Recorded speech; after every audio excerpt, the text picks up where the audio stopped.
Sekarang kita akan membahas beberapa teorema. Di subbab 1.5-nya ada 2 teorema dan 1 akibat. Ya, kita mulai dari teorema 1.6. Anda bisa lihat itu di halaman 39. Itu ya. Kita mulai. Itu dibilang misalkan kita punya V itu adalah suatu ruang vektor ya. Vektor atas lapangannya saya bilang F. Itu ya. Dan saya punya S1, itu S2 adalah subhimpunan dari V dengan relasi berikut ya, S1 subhimpunan S2 dan S2 subhimpunan V. Nah, dikatakan ini ya.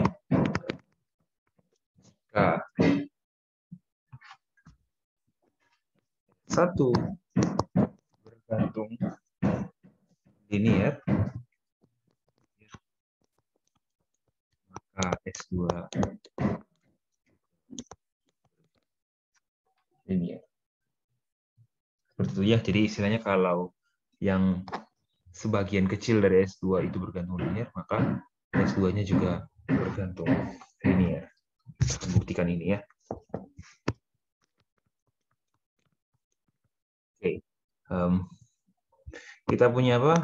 Misalkan S1 PGL, gitu ya. Maka bagaimana? Terdapat saya bilang V1, V2 sampai Vm anggota S1 dan A1, A2 sampai AM anggota lapangan yang tak semuanya 0. Ini saya pakai cara yang itu ya untuk himpunannya secara umum, begitu ya. Anda kalau mau pakai himpunan, saya sarankan kita pakai yang ini ya. Jadi kalau S1 bergantung linear maka ada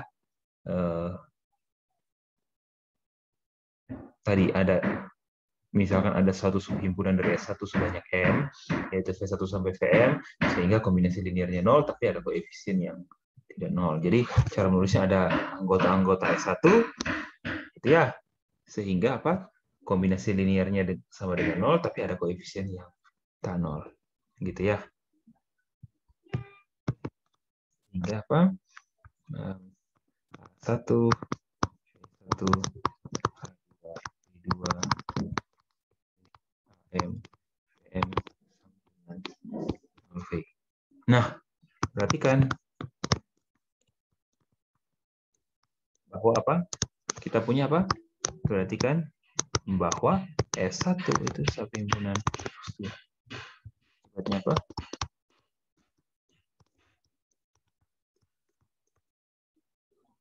Akibatnya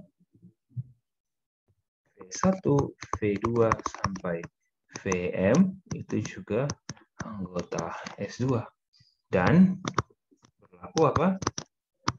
Berlaku A1 V1 tambah sampai AM Vm sama dengan 0 dengan apa? AI A1 A2 sampai AM anggota F tak semuanya 0.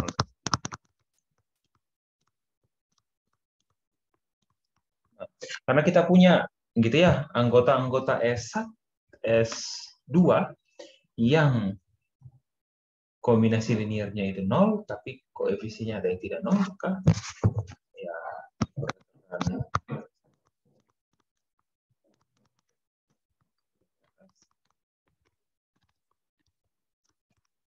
apa? Kita punya apa? Ya juga. Kok bebas linear? S2-nya apa? Ini ya. Seperti itu.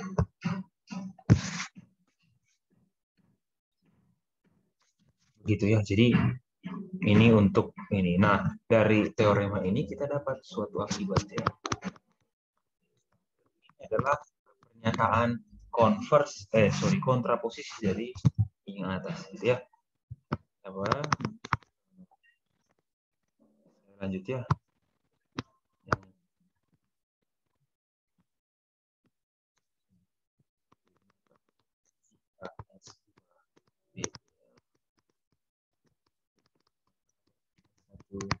Juga bebas linear. Ya. Dengan fakta yang sama seperti di sini, V-nya itu suatu ruang vektor, lapangannya F, terus relasinya S1 S2-nya itu subset V dengan S1 subset S2. Kalau S2-nya bebas linear, maka S1-nya bebas linear. Karena apa? Ya ini adalah apa namanya? Kontraposisi dari pernyataan ini ya. Kalau saya asumsikan ini, saya asumsikan pernyataan yang ini adalah V, yang ini adalah Q, maka ini kan kita punya P maka Q. Kalau kita belajar logika, ini tuh setara dengan apa? Negasi Q maka negasi P. Negasi dari Q apa? Tidak bergantung linear, berarti bebas linear. Begitu juga negasi P. S1 bergantung linear, jadi S1 tidak bergantung linear, atau S1-nya bebas linear. Nah, itu untuk teorema 1.6. Gitu ya. Penggunaannya bagaimana? Nah, kita lihat penggunaan teorema 1.6 ya, contoh.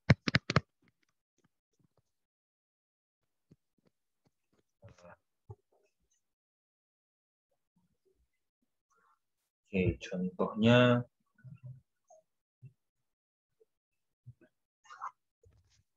misalkan R3 itu ruang vektor ya, atas bilangan real dengan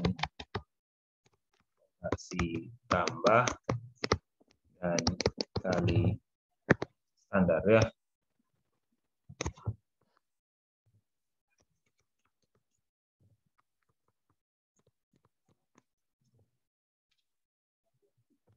Oke, terus kemudian saya punya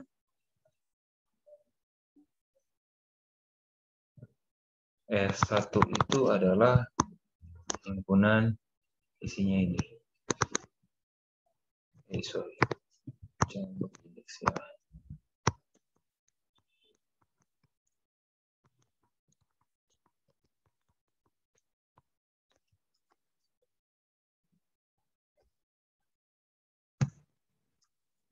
Oke, saya punya S1 seperti ini ya. Terus kemudian saya punya W1 itu isinya adalah ini.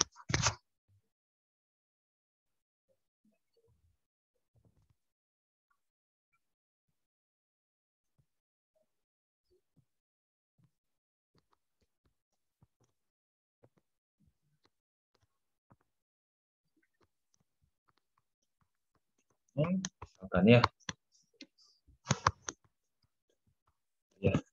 Nah, misalkan saya punya S1 dan W1 ini. Nah, pasti kita tahu apa? Perhatikan bahwa apa? W1 itu sampingan S1. Terus apa? W1 itu bergantung linear. Kenapa? Karena ini lihat ya. Karena lihat ini ya. 2 dikali 110 ditambah 0 dikali 120 dikurang 1 dikali 220 itu sama dengan apa? Dengan 2 tambah 0 kurang 2. 2 tambah 0 kurang 2. 2 tambah 0. 2 kali 0, 0 ya. 0 tambah 0 kurang 0. Jadinya apa? 0, 0. Koefisiennya bagaimana? Lihat, ada koefisien yang tidak 0. Nah, W1 bergantung linear, terus apa? W1 subhimpunan S1, maka apa?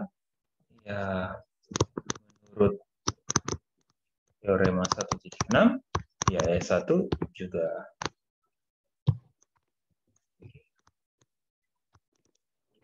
Ini. Jadi apa? Kalau Anda punya suatu himpunan, disuruh buktikan bergantung linear, kalau himpunannya anggotanya banyak sekali seperti ini, yang S1 ini ya, anggota himpunannya data hingga banyaknya ini. Ya, tapi kalau mau membuktikan bergantung linear bagaimana? Ya kita cukup cari subhimpunan yang anggotanya mungkin 2 atau 3, yang bisa kita pakai untuk membuktikan kalau S1 itu bergantung linier. Subhimpunannya itu bergantung linier. Nah, karena subhimpunannya bergantung linier, ya si kecilnya bergantung linier, maka yang besarnya juga bergantung linier. Seperti itu. Ya. Nah, ini ya, oke. Kemudian kita lanjut ke teorema terakhir di subbab ini ya, yaitu teorema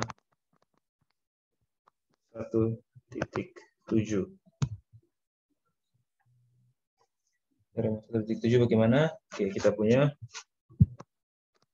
misalkan V itu sebuah vektor X, terus saya punya S itu subhimpunan V, gitu ya.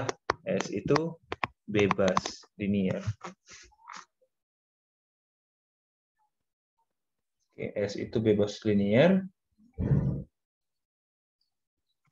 S subset V. Gitu ya. Terus saya misalkan lagi X itu anggota V. X itu anggota V, X itu bukan anggota S. Ya, saya bilang X itu adalah suatu anggota V yang tidak ada di S. Atau biasanya ini, ya, penulisnya sikat itu adalah ini X anggota V.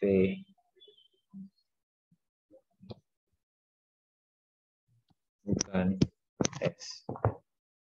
Anggota di V selain S.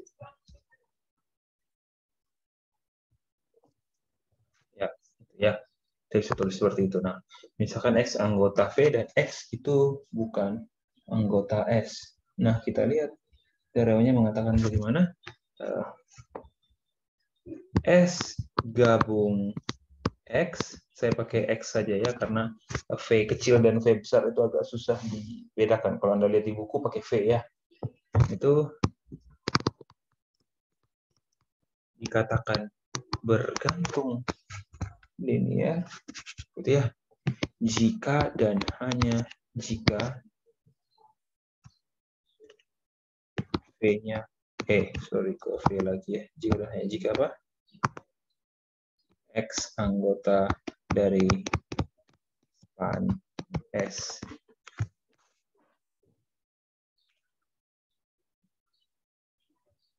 Gitu ya. Jadi S gabung X itu dikatakan bergantung linier jika dan hanya jika X itu anggota span S. Oke, kita mulai buktikan ya. Jadi ada dua hal yang perlu kita. Yang pertama, dari kiri ke kanan, itu ya. Jika S gabung himpunan X itu bergantung linier, maka X anggota span S, dan yang selanjutnya apa? Jika X anggota span S, maka S gabung X itu bergantung linier, itu BGL ya. Oke, kita mulai dari yang ini. Kita punya apa? S gabung himpunan anggotanya X itu bergantung linier. Ya, artinya apa? Terdapat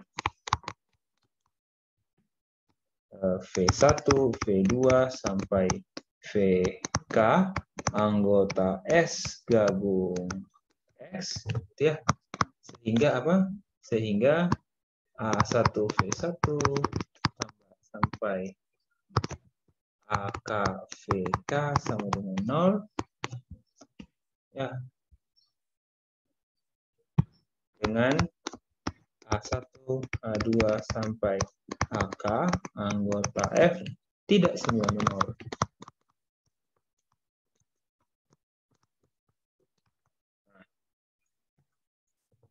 Oke, S itu kita tahu apa? S itu BBL di ruang vektor V. Ya, S itu bebas linier di V. Artinya apa? Salah satu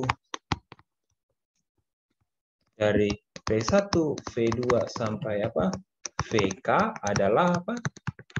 Adalah X. Itu tidak. Karena kalau V1 sampai VK tidak ada yang X, artinya V1 sampai VK anggota S dong.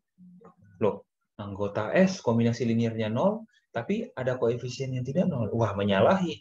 Fakta kita punya apa? S-nya itu bebas linear. Jadi apa? Karena S itu bebas linear, berarti tidak mungkin semua dari V1 sampai VK itu adalah anggota di S. Jadi artinya apa? Ada salah satu yang adalah si X itu. Himpunan yang lain ini kan isinya cuma satu anggota ya, X. Gitu ya. Ini salah satu ini. Nah, oke, ini saya buat suatu pernyataan langsung, tapi kita bisa buktikan ya. Kita bisa buktikan supaya kalian bisa lebih ini ya. Saya buat claim apa?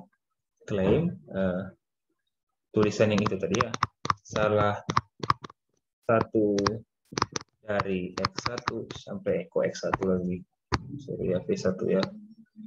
Salah satu dari V1, V2 sampai VK itu adalah X. Ya, oke, bukti. Kita coba buktikan ya. Kita pakai metode kontradiksi. Dengan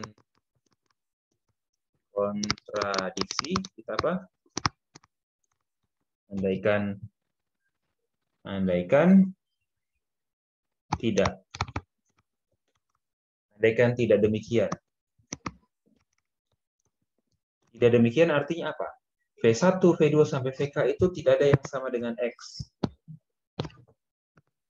Gitu ya. Akibatnya apa di sini? Akibatnya V1 sampai VK itu anggota S. Karena kalau mereka anggota S gabung V, gitu ya, kan ini kita ambilnya A1 sampai V1 sampai VK kan anggota S gabung V. Tapi ternyata salah satu dari V1 sampai VK, V1 sampai VK ini tidak ada yang salah satu darinya tidak ada yang sama dengan si X. Berarti apa? Pasti bukan anggota yang himpunan bagian sini kan? Gitu ya. Berarti apa? Semuanya ada yang di yang saya lingkari biru atau di X. Ya. Nah, namun A1 V1 tambah A2 V2 tambah sampai AK VK sama dengan 0 dipenuhi oleh apa? A1 A2 sampai AK anggota F yang tas semuanya 0.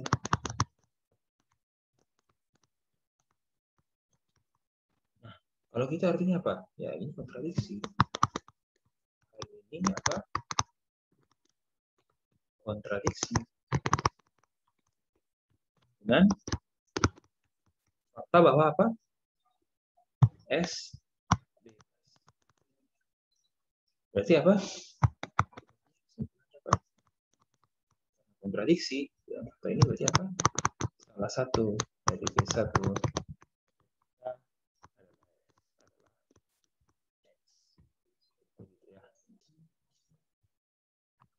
Oke, berarti klaim ini kita sudah buktikan, itu ya supaya Anda bisa tahu juga cara ini ya. Jadi jangan main ini saja, jangan main sebut-sebut saja, tapi Anda tidak bisa menuliskan faktanya kenapa demikian, begitu ya. Oke, itu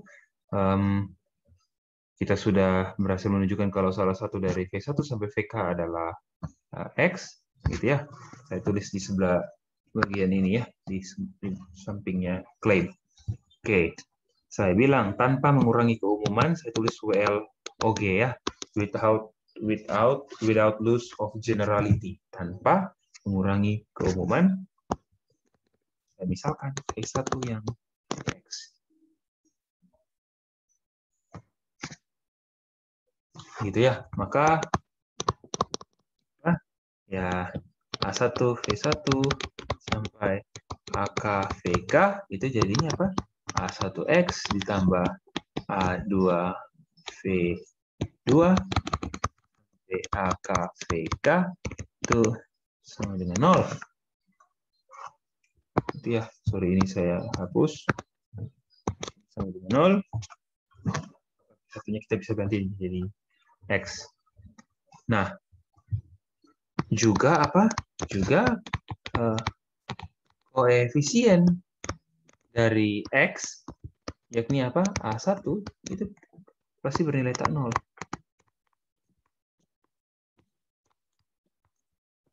Nilai apa? 0.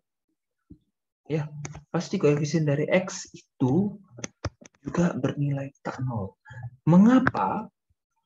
Saya buat di sini ya. Mengapa? Karena, lihat ya. Mengapa? Karena 1 bernilai 0, maka ya kita punya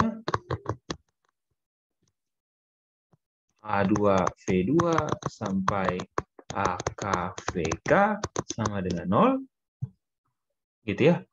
Ini 0 lapangan, ini 0 ruang vektor ya. Maka kita punya ini dengan apa? Dengan A2 sampai AK tak 0. Semuanya 0. Ya, ini kontradiksi. Ya, tak semuanya 0. Ya, ini kenapa? Ini kontradiksi. Kenapa? Fakta bahwa apa? Oke, saya hapus dulu lagi ya. Dengan fakta bahwa apa? V2 sampai VK itu apa? Dengan fakta bahwa apa? Si S itu BBL dan kita punya apa? Ya pasti V2 sampai VK anggota S lah gitu ya. Karena si V1 sudah X, ya pasti V2 dan VK bukan lagi X, gitu kan? Nah, jadi seperti itu. Jadi pasti dia nilainya tidak 0. Karena kalau nilainya 0, berarti kita punya kombinasi linear dari anggota-anggota S. Gini, kalau koefisien dari X 0, berarti kita punya apa? A1X jadinya 0 kali X, 0. Sisanya tinggal apa? Sisanya tinggal yang ini, A2V2 ditambah sampai AKVK. Ya kalau V1-nya sudah X, berarti V2 sampai VK tidak ada lagi yang sama dengan X. Gitu ya. Dan berarti artinya apa? V2 sampai VK pasti apa? Anggota dari S. Karena V2 sampai VK bukan lagi X. Nah, V2 sampai VK itu anggota S yang mana apa? Kombinasi linearnya bernilai 0, tapi ada koefisien yang tidak 0. Ya, berarti bergantung linear.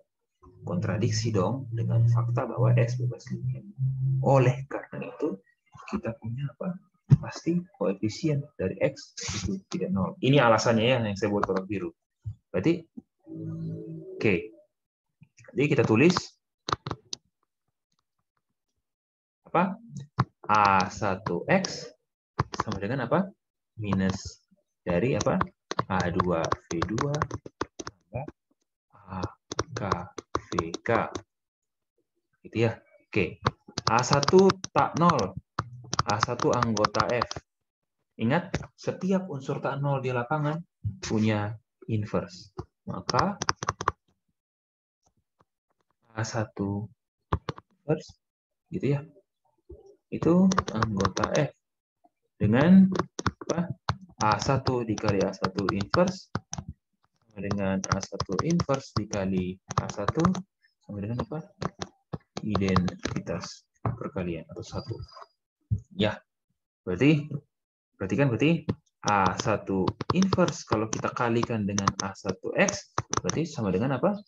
Negatif dari A1 inverse gitu ya. Dikali apa? A2V2. Nah, A1 inverse dikali A1 itu 1. Ini kalau kita kali masuk jadinya apa? Min A1 inverse dikali A2V2 tambah min gitu ya. A1 inverse kali A3V3 tambah sampai apa? Tambah yang terakhir min A1 inverse 1 kali X berdasarkan sifat 5 itu adalah X. Berarti X kita bisa punya apa? X sama dengan min A1 inverse A2 B2 tambah min A1 inverse A3 B3 sampai min A1 inverse AK BK. Saya misalkan min A1 inverse AJ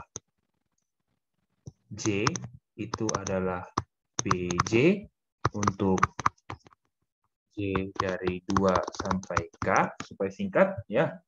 Maka kita punya apa? X adalah apa? B2 B2 tambah B3 B3 sampai BK BK. Kenapa saya tulis pakai B? Supaya singkat lah. Kalau tulis ini kebanyakan sakit tangan saya. Gitu ya. Jadi saya punya apa? X itu apa? Kombinasi linear dari anggota-anggota video. Nah, X itu kombinasi linear anggota-anggota S, maka kita punya apa? X adalah anggota dari. Nah, itu untuk dari arah mana tuh? Arah kiri ke kanan. Jika S gabung V bergantung linear, maka X anggota span. Sudah ya? Nah, dari arah kanan ke kiri itu lebih mudah. Gitu ya. Kita coba ya. Kita tuliskan. Ini dari arah kanan ke kiri, yaitu apa? Jika X anggota span,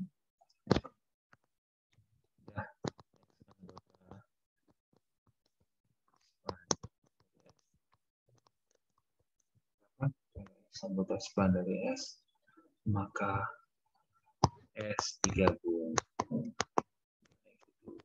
bergantung. Ya, oke, kita akan tunjukkan itu bergantung linear. Oke, kita mulai ya. X anggota span S. Artinya apa? Terdapat apa? X1, X2 sampai Xn anggota S, sehingga apa? X itu sama dengan A1 X1 tambah A2 X2 tambah AN Xn. Oke? Kombinasi linear. Nah, sekarang perhatikan, kalau kita pindahkan semuanya ke kiri atau kita pindahkan X ke sebelah, berarti kita punya apa? A1 X1 tambah A2 X2 sampai ditambah AN XN ditambah min 1 min X gitu ya, tambah min X itu sama dengan 0. Tidak? Betul ya? Nah, perhatikan ini A1 X1 tambah A2 X2 ditambah AN XN ditambah, ingat kalau berdasarkan sifat teorema 1.2 apa? Ini kita bisa tulis jadi apa? Ini adalah min 1 dikali X. Artinya apa? Artinya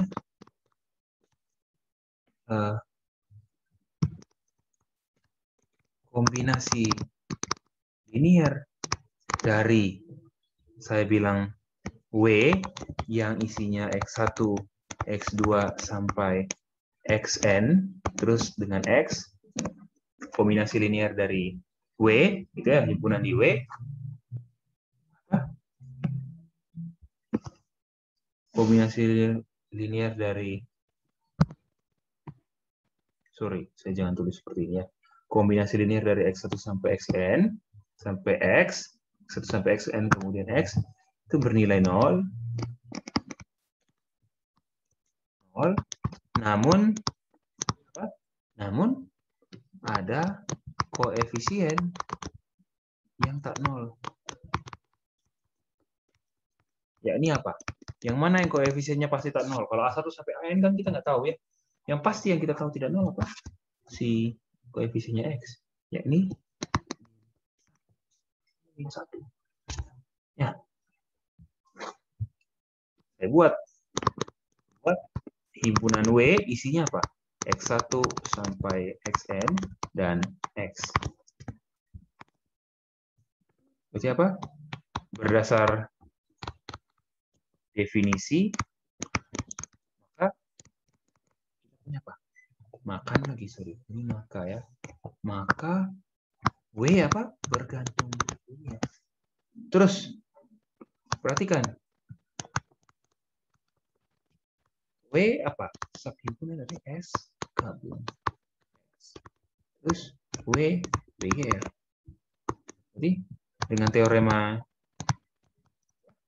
1.6 maka S digabung X selesai. Dari 16 dari arah bukti kiri dan ke kanan kita sudah menyelesaikan teorema 1.7. Jadi ingat teorema 1.7, ingat ya, kalau kita punya S bebas linear, terus kemudian kita punya suatu anggota anggota himpunan lain, anggota himpunan selain di S, namakan X, gitu ya, di sini ya. Kalau apa? Kalau S gabung X itu dikatakan apa? Bergantung linear, jika dan hanya jika apa? X itu anggota dari span. Jadi apa? Kalau S gabung X itu bergantung linear, sama saja dengan kita mengatakan bahwa apa? X itu anggota dari span S. Sebaliknya juga berlaku ya. Ya, ini perhatikan, ini itu setara dengan ini. Nah, ini tuh sama saja apa? Ini ya. S gabung X itu bebas linear apa? Jika dan hanya jika apa? X S. Perhatikan ya, kenapa? Kalau kita mengulang lagi apa yang sudah kita pelajari sewaktu logika, gitu ya, pelajaran logika matematika, kita punya apa? Jadi ya, kalimat P jika dan hanya jika Q itu setara dengan negasi P jika dan hanya jika negasi Q. Ya, itu kita perhatikan baik-baik. Oke, dengan begini subbab 1.5 kita sudah selesaikan.